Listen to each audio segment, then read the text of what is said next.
Hello everyone. आज हम पढ़ेंगे एटमॉस्फेयर के बारे में। The ocean of air which surrounds the earth from all sides is called the atmosphere. कह रहा है ओशियन ऑफ एयर, हवाओं का महासागर। ठीक है, हवाओं का महासागर जो पृथ्वी के चारों ओर स्थित है, ठीक है, उसे हम क्या बोलते हैं? एटमॉस्फेयर।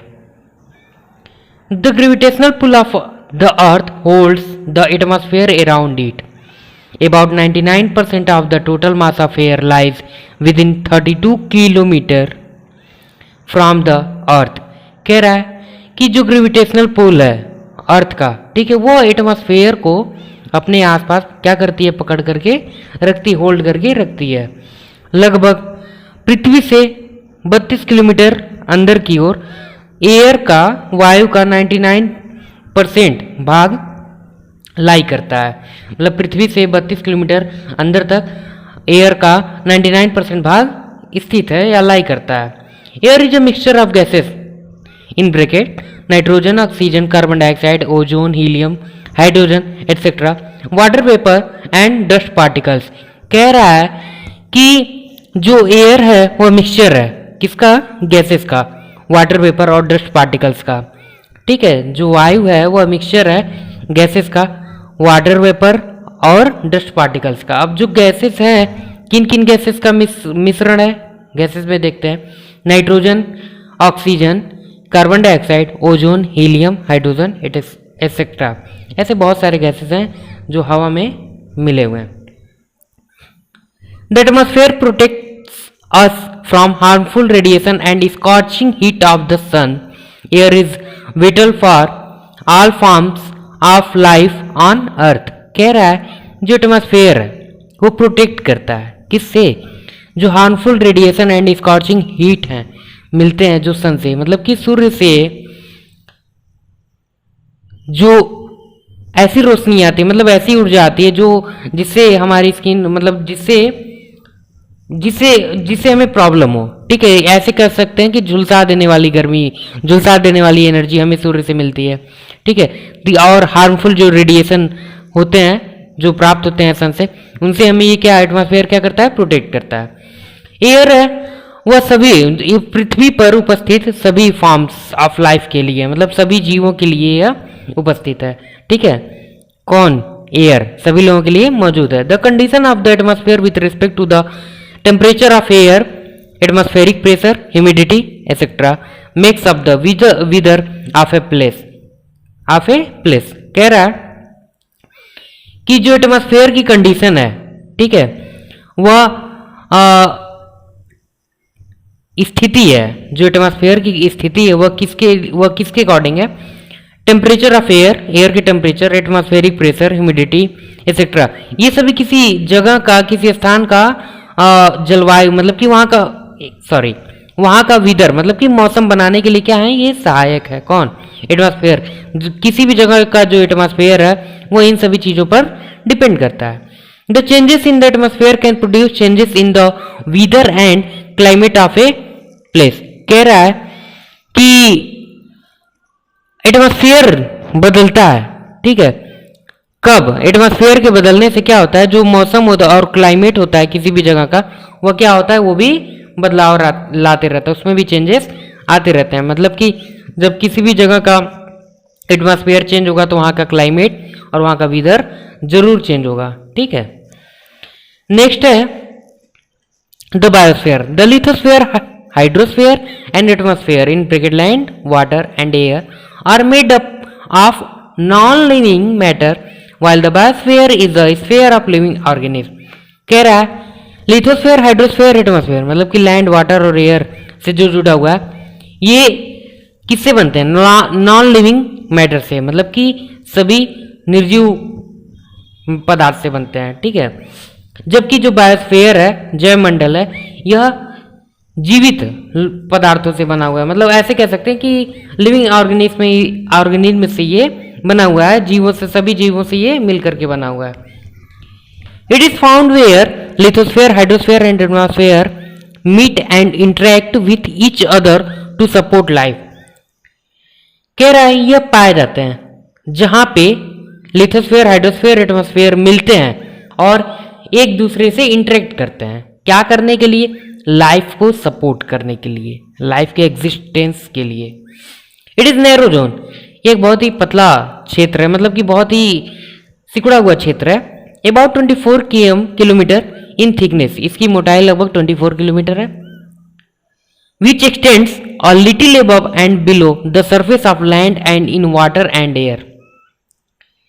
कह रहा है कि इसका क्षेत्र जो है 24 किलोमीटर, मतलब ये बहुत ही संकरा क्षेत्र है और ये 24 किलोमीटर ही इसकी मोटाई है, जो पृथ्वी की सतह के ऊपर, ठीक है,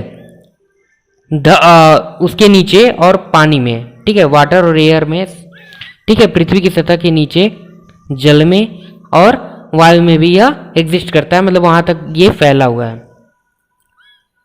the existence of the biosphere has made the earth a unique planet in the solar system. कह रहा है कि जो बायोस्फीयर का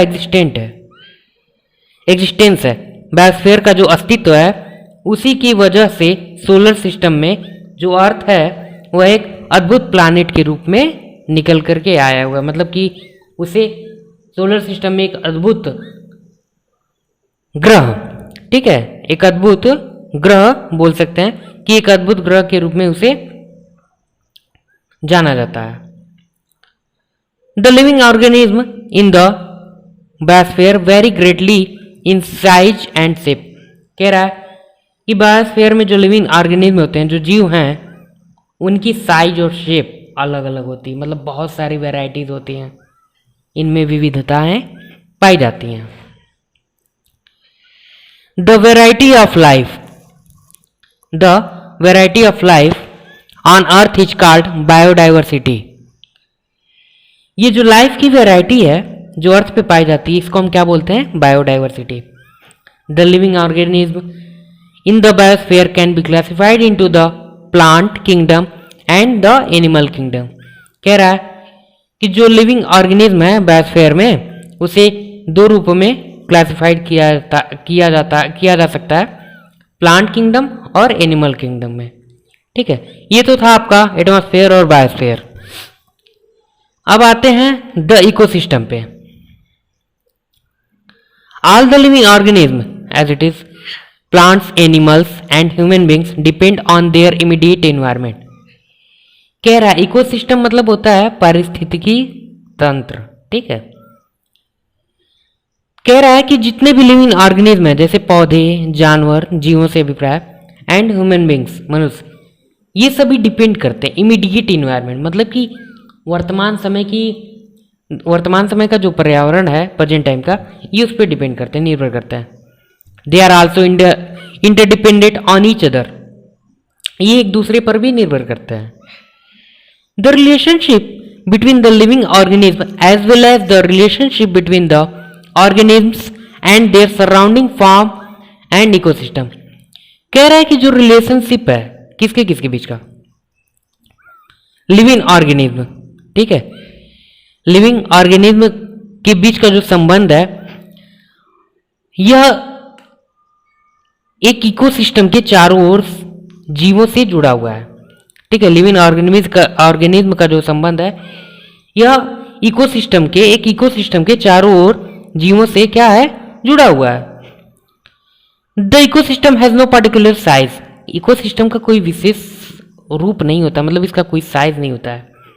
it can be as large as rain forest, grassland, desert, ocean, mountain, और as small as water pond और small lake, ठीक है।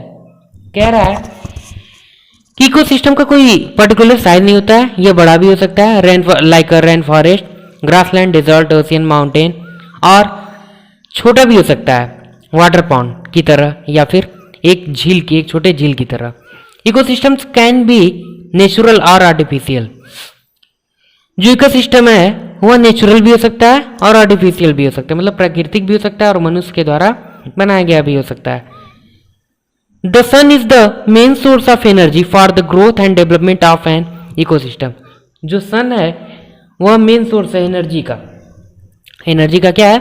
मुख्य स्रोत है ठीक है, जो किसी भी एक इकोसिस्टम के ग्रोथ एंड डेवलपमेंट के लिए क्या है, इंपॉर्टेंट है।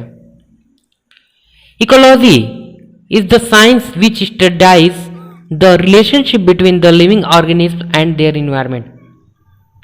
इकोलॉजी एक ऐसा साइंस, एक ऐसा विज्ञान है जिसमें लिविंग ऑर्गेनिज्म और उससे उसके इन्वायरमेंट के बीच के संबंध के बारे में अध्ययन करते हैं। ठीक है, इकोलॉजी एक ऐसा साइंस है जिसमें लिविंग ऑर्गेनिज्म और उसके पर्यावरण के बारे में क्या किया जाता है, अध्ययन किया जाता है। ठीक है, उनके बीच के संबंधों के बारे में अध्ययन किया जाता है। तो ये तो था आपका ecosystem. Thank you so much. Next हम पढ़ेंगे द ह्यूमन इन्वायरमेंट। ठीक है, ये इस चैप्टर का लास्ट टॉपिक है।